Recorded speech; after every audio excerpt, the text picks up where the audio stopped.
موجیں ہمارے سامنے آئی، بہت سی باتیں ہمارے سامنے آئی جس میں ان کے بلند ترین اور نفیس ترین علمی ذوق، وسعت مطالعہ، سرعت فہم اور حاصل مطالعہ کے طور پر تجزیہ اور تحلیل کی بہترین صلاحیتوں کے تعلق سے بہت ساری چیزیں ہمارے سامنے آئیں. بہت سے لائق ذکر خصائص اور اوصاف اور امتیازات ہیں اور کہ جن کا ذکر ہونا چاہیے اور ہوگا انشاءاللہ. ظاہر ہے کہ ان سب کو بیان کرنے کے لیے ایک وقت بھی درکار ہے. میں صرف ایک بات کی طرف اشارہ کروں گا، ایک بات میں ذکر کروں گا جو میرے اپنے تجربات، کہ ابھی 2 سال قبل میں نے حضرت والا سے فون پر بات کی کہ میں زیارت کے لیے حاضر ہونا چاہتا ہوں. فرمایا کہ میں منتظر ہوں اور آپ ضرور تشریف لائیے، اور بہتر ہوگا کہ آپ جامعہ قاسمیہ کھروڑ آ جائیے. وہاں ہم نے ایک گجرات کے علماء اور طلبہ کو ہم نے مدعو کیا ہے اور کچھ مخصوص باتیں ہمیں کہنی ہے. یہ بہت اچھا موقع ہے کہ آپ بھی آ رہے ہیں اور آپ وہاں جائیے. اس اجتماع کے اندر جو حضرت والا نے باتیں بیان کی، اس کا خلاصہ یہ تھا کہ دور حاضر میں جن احوال سے ہم گزر رہے ہیں اس وقت پورے امت کے اندر ایک مایوسی پائی جاتی ہے.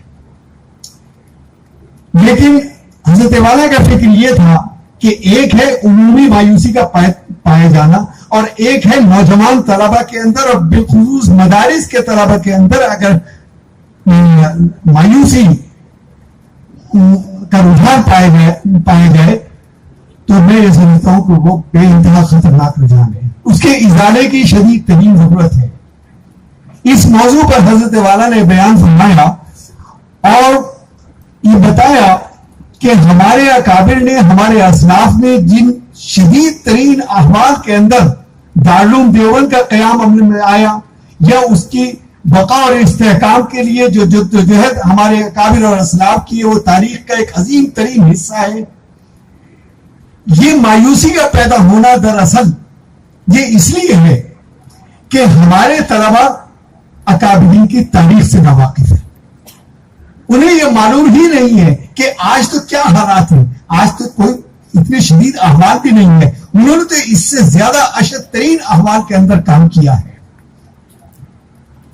لہذا میں یہ سمجھتا ہوں کہ یہ کمی ہے ہمارے طلبہ کی، اور بالخصوص ہمارے اساتذہ بھی اس میں شامل ہیں، کہ انہیں طلبہ کو اس طرح متوجہ کرنا چاہیے کہ اپنے اکابر و اسلاف کی تاریخ کا باستعداد مطالعہ کریں اور یہ دیکھیں. جیسا کہ ہمارے اکابرین میں ایک بڑا معتبر نام حضرت مولانا ناظر احسن گیلانی رحمہ اللہ کا ہے. انہوں نے ایک جگہ لکھا ہے کہ جن شدید احوال کے اندر دارالعلوم دیوبند کا قیام عمل میں آیا وہ اتنے شدید تھے، وہ تاریخ کے اندر محفوظ بھی ہے. تو کسی طوفان سے نمٹنے کے 2 طریقے ہوتے ہیں. ایک طریقہ یہ ہے کہ آپ کے پاس جتنے تیر و تبر موجود ہیں آپ لے کے میدان کے اندر آ جائیں گے. ہمارے اکابرین نے کیا، اور شاملی کے میدان کے اندر انہوں نے داد شجاعت بھی، نتائج جو بھی ہو، لیکن بہرحال وہ صحیح سے انجام دیا. دوسرا طریقہ کار یہ ہے کہ طوفان کے گزرنے کا انتظار کریے، جب حالات کچھ نارمل ہو تو پھر اپنے مشن کو شروع کیجیے. تو ہمارے اکابرین نے پہلا طریقہ بھی اختیار کیا اور دوسرا طریقہ، اور اس کے لیے انہوں نے تعلیم کو وسیلہ بنایا اور دارالعلوم دیوبند کا قیام عمل میں آیا. اور انہوں نے ہمارے اسلام کو، ہمارے عقائد کو، ہماری تہذیب کو، ہمارے تمدن کو بچانے کے لیے ہمیں مدارس کے غاروں کے اندر بند کر دیا. لیکن ہمارا حال وہ ہوا جو اصحاب کہف کا تھا کہ ہم جب غاروں میں بند ہوئے تو ہمیں باہر کی خبر ہی نہ رہی، اور مدتوں کے بعد جب ہم باہر نکلے تو ہر چیز بدل چکی تھی. زمانہ بدل گیا، لوگ بدل گئے، اقتدار بدل گیا، سکہ بدل گیا، انداز بیان بدل گیا, اسلوب بدل گیا, استعارہ بدل گیا, اصطلاحات بدل گئی, ہر چیز بدل گئی. یہ کوئی خوش ہونے کی بات نہیں تھی. یہ ہماری کمزوری کا پہلو تھا کہ ہم نے عصر حاضر کے تقاضوں کو پس پش ڈال دیا.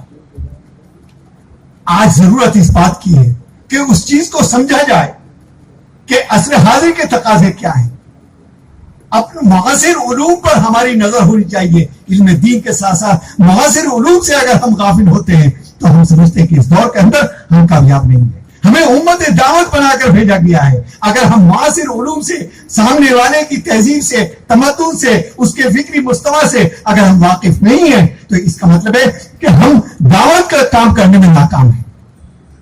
ضرورت ہے اس بات کی, اور یہ ضرورت پوری ہوگی مدارس کے اندر, کیونکہ مدارس کے مقاصد کے اندر کے بنیادی مقاصد کے اندر ہے کہ ہم دعوت کے پیغام کو عام کریں. اگر طلبہ کے اندر مایوسی پیدا ہوگی تو وہ کیا دعوت کو عام کر سکیں گے.